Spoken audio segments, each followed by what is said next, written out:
All right, so let's get into the nitty gritty here, because if we're going to talk about stimulus checks, and if we're going to question if we are going to get a stimulus check, you have to talk about um, a recent announcement that came out, and that was that Nancy Pelosi is next week going to be bringing forth a proposal that is seeking to really compromise in areas that she has been said not to compromise. So, what is it that we can actually expect from this, as we're going to dub it, this Pelosi compromise proposal? Well, regarding the stimulus checks, because I mean, obviously, stimulus packages include so much more than stimulus checks, right? They include mortgage forgiveness and unemployment benefits and a whole heap of other things. But specifically related to stimulus checks, since that is the focus of this episode, it does include it. Well, it's not it does, because it doesn't exist yet. It is expected to include a $1,200 stimulus check for Americans, for individual Americans. The amount is still the same as what we saw with the CARES package. So it is a $1,200 check. However, there is a difference in one specific area. With the CARES package, that economic impact payment of $1,200 we received allowed for or provided for a $500 extra amount of economic benefit for dependents. So you got $500 for your dependents.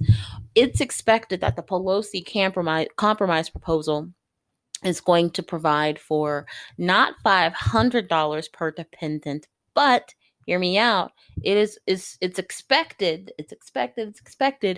to go to $1,200 per dependent. So essentially, how a parent will receive $1,200, each child up to 3 dependents is expected to get essentially their own $1,200 as well. Now, this is just the expectation because we haven't actually had the proposal put out yet. We're expecting that next week, as well as a vote on it next week. So yes, we are expecting to get an actual stimulus check proposed with what we're looking to see from Nancy Pelosi in the House. Another point of difference that I want to kind of point out here, as we talk about the Pelosi compromise proposal, is, I don't know if any of you remember, but the HEROES Act that was passed months ago by the Democrats, it authorized slightly more than actually closer to 3.5 trillion. It was about, I think, like $3.4 trillion worth of new spending. But what we're expecting to see come out next week is a reduction of about $1 trillion.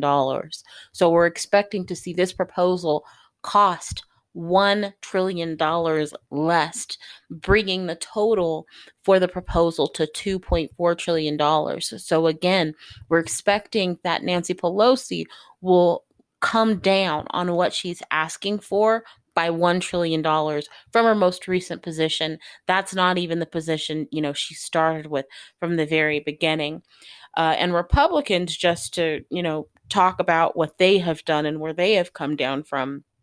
Republicans, if you consider their skinny bill, as it's been dubbed most recently, that came from the Senate, or that was proposed in the Senate or put forth for a vote in the Senate, that bill only brought them $500 billion from the position which they had previously taken. So we see. We're expected to see, let me just kind of summarize here, we're expected to see Nancy Pelosi come away from her desired position. She's willing to move $1 trillion, where Republicans were willing to move half of that, only $500 billion. So we're seeing more movement, more compromise coming, or we're expecting to see more compromise, as has been the case, come from the Democrats.